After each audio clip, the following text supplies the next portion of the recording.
Oh, I've been wanting to talk to you. My heart is beating so fast. Okay, I came across you in October of this year. This is going to feed off of what we were just talking about. I had a really big contrast that happened to me, which is what led me to you. I thought it was the worst time of my life, but it was the best. So here I am. I found you now. And what used to be really easy to me to float my cork, now that the contrast is past, I keep going back. I don't want to. And what you were talking about works. So if I put my attention on something else, the contrast seems to lessen, or I seem to get clarity about it. However, I feel my boat tip in the right direction. I get to that point. But it seems that I keep falling back into a place of utter fear. Well, the reason for that, when something has happened that is significant enough that a lot of momentum has happened around it, because law of attraction will keep giving you little pieces of it. Different things in your today remind you of it. And so it's easy to go there because it's still somewhat active in your experience. So there's a tendency to want to, we've been calling it relitigate it, go back and sort of play it over again. But all that does is keep it active longer and make it more likely to keep showing up. And so it is enough, and we want you to hear this too. It is enough for you to just be consciously aware of what's happening. It is enough for you to understand. So if you say things to yourself like, well, it's logical that my mind would keep turning back to that because there was a lot of momentum there. And it's logical that my mind would turn back to that because it's the opposite end of something that I really want. And it's logical, since every subject is two subjects, for me to sometimes not mean to, but instead of activating the end of the stick that is what I want, to activate the end of the stick that is the absence of what I want. That's just logical. And what we're asking you to do is just be nice to yourself about it, to acknowledge that it's logical, but that you don't have to get carried away with it, because after all, just like all the things that you said to us when you first began, it is the past, and you do have the ability to think about other things. The reason that time does have the potential of, in human vernacular, healing all wounds, the reason that time does have the potential of doing that is because your now can distract you into higher vibrational places. But if you keep relitigating it, if you keep going back and playing it over and over in your mind, then even though you're moving through time, your vibration isn't getting higher. And so not only does it stay with you, but other things like it now come into your current experience. So these are the things we want you to acknowledge. I'm aware my guidance system is working. I can tell when I'm doing that thing I'm doing that is not productive or good for me. And so knowledge is really powerful. Just understanding something. We really like it when Esther chooses the word understand. We like what you think it means, and we like what it really means, what's standing underneath. In other words, it's a premise or a basis of understanding. And law of attraction is an understanding that you have. And your emotional guidance system is an understanding that you have. So it's good when you recognize that these feelings are not good for me. Therefore, this thought is not a productive thought for me. Therefore, it would be prudent for me at the times when it's most easy for me to think thoughts that lead me into another place. We want to talk just for a moment about your waking time, the time that you are awake and consciously flowing in a day. How many hours a day would you say you're awake?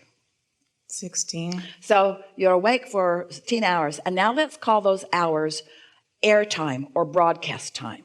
So that broadcast time means whatever you are focused upon, and therefore the vibration that you're practicing while you're focused upon it.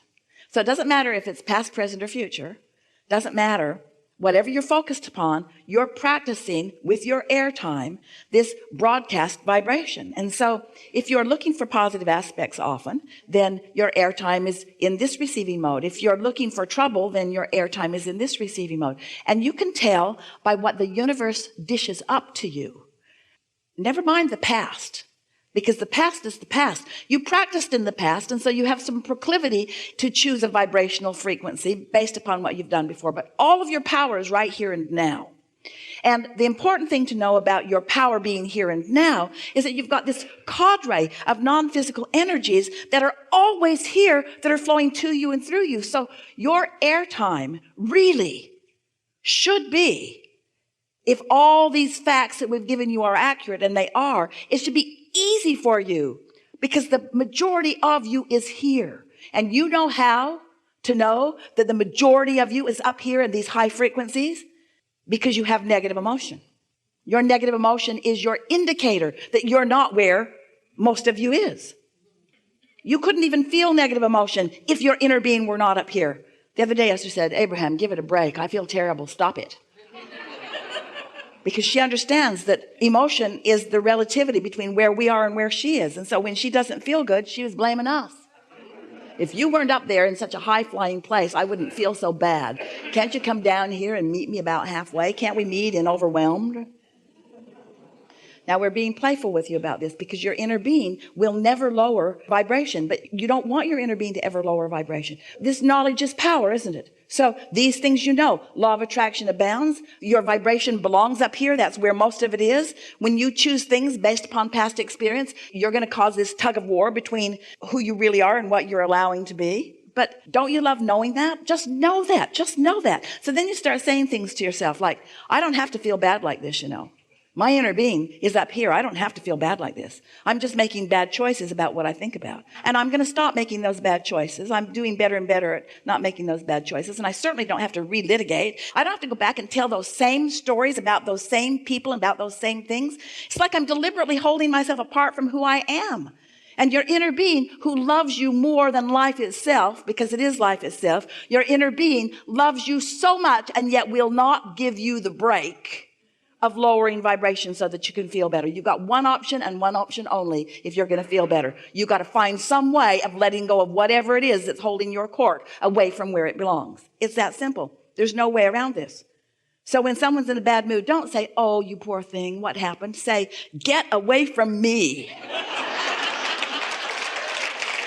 I don't want to focus with you. I don't want to talk with you. I don't want you to rub off on me. I don't want to even think about the things you're thinking about. I don't even want to hear them. I don't want to go down here. I belong up here. And mean it. Go screaming into the woods. And in the same way that you would do that if you were high flying, so you're high flying, you're feeling really good, you're all really good, and somebody comes into the party and they've got things they want to tell you. Don't you want to say, go away, go somewhere else? And don't you want to say to your own self, I want to go away from that past experience. I don't want to keep that active in my vibration. Enough with that. That's done. Enough with that. Today, where all of my power is, I want to meet my inner being where my inner being is. Up here. Ba, ba, ba, ba, ba, ba, ba, ba, ba, ba. I agree with all that, and I understand it all. My question is I don't want to tell the story. I don't tell the story, actually, at all. Well, you're not telling the story, but it's active in your vibration while you're talking about not telling the story. Yes, I feel it. I feel it all the time. And well, stop it.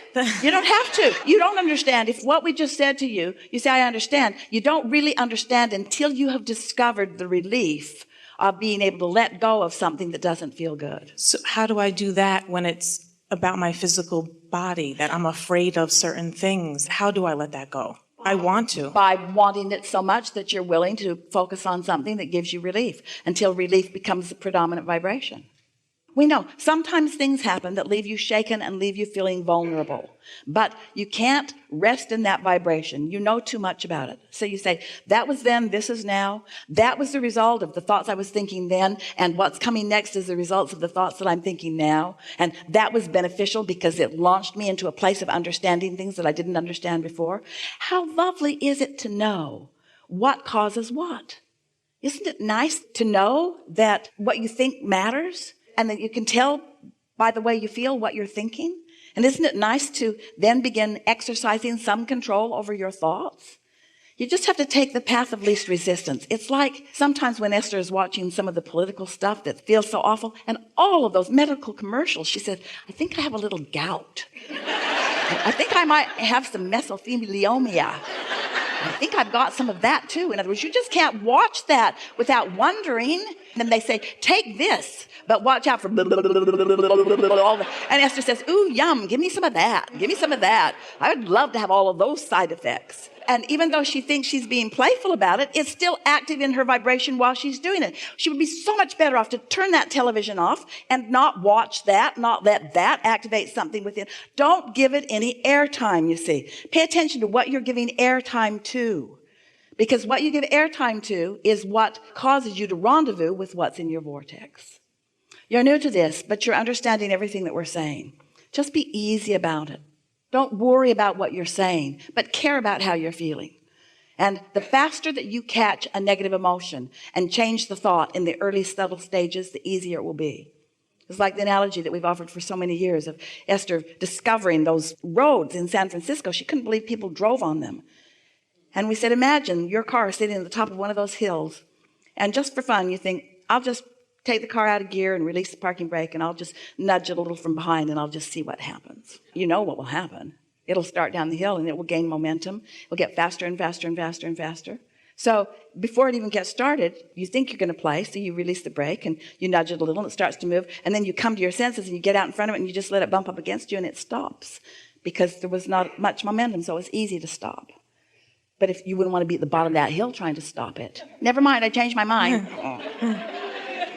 Is it safe to say when I think a thought that, oh, if I do this, something terrible is going to happen to my physical apparatus, and I feel that negative emotion, is it safe to say that my inner being does not think that way about that, that thought is... When you say, I don't feel safe, your inner being would never say that. When you're using the word safety, you really mean vulnerable. But it is accurate to say that the negative emotion that you feel when you don't feel safe is what it feels like when you don't feel about the subject that you're thinking in the same way that your inner being thinks about it. That's always true. Your inner being has a different point of view than the point of view you have when you feel negative emotion. That's always true. So every time you have negative emotion, you can know that your inner being knows something different than what you are focused upon in that moment. Yes, yes, yes, yes, yes. But your inner being is not your only point of attraction. Your point of attraction is the combination between what your inner being knows and what you are allowing yourself to know. And so releasing those resistant thoughts and sort of clearing them off your path allows your vibration to consistently be in a higher place. And then the results of that are a different manifestation. And it's really wonderful. We always say we really like it when something happens in your life that causes you to finally begin doing the only thing that works anyway. Those were your words to us. Until something happened, you weren't asking in a strong way. And because that happened, now you're asking in a strong way. And that's what we meant earlier when we said sometimes your inner being will actually call you into something that you would call a problem in order to get you to ask a question that will serve you in a stronger, more powerful way. And that's what this is all about. Now you understand, you see. Now you understand. I'm pretty hard-headed. It took a lot for me to go through to get here. You're all hard-headed because law of attraction causes you to be hard-headed because you get what you think about. It's no wonder that you believe what you believe, because a belief is just a thought that you continue to think. So you think the thought, and then the thought manifests, and then you look at the manifestation, and then you say, see, and then you believe it more, and then you observe what's been manifested. Law of attraction is your best friend and your worst enemy, because law of attraction brings to you what you are consistently thinking about. But you have a lot of leeway, you see. Don't let anything worry you. Understand. Just understand. Don't you feel like you understand? Do you know that you create your own reality? Do you understand that your thoughts are dynamic and attractive in nature? Do you understand that there's no exclusion in this universe, that you can't say no to something without saying yes to it? No means yes, because attention to it means yes. Do you know that you have a guidance system? Do you know what it is? Do you know why you feel emotion? Do you understand that your emotion is the information about the two relative aspects of your being, your inner being's vibration and your vibration equal your emotion? So when your inner being has an opinion about your wonderful life and you share in the moment that wonderful opinion about your wonderful life, you feel elation. But when your inner being knows about your wonderful life and you are questioning your wonderful life, you feel terrible because you are disallowing this strong force from being realized by you in the moment. Ooh, ooh. Realization of positive emotion means tuned in, tapped in, turned on. Nice to know. Yes. Thank you so much. Thank you.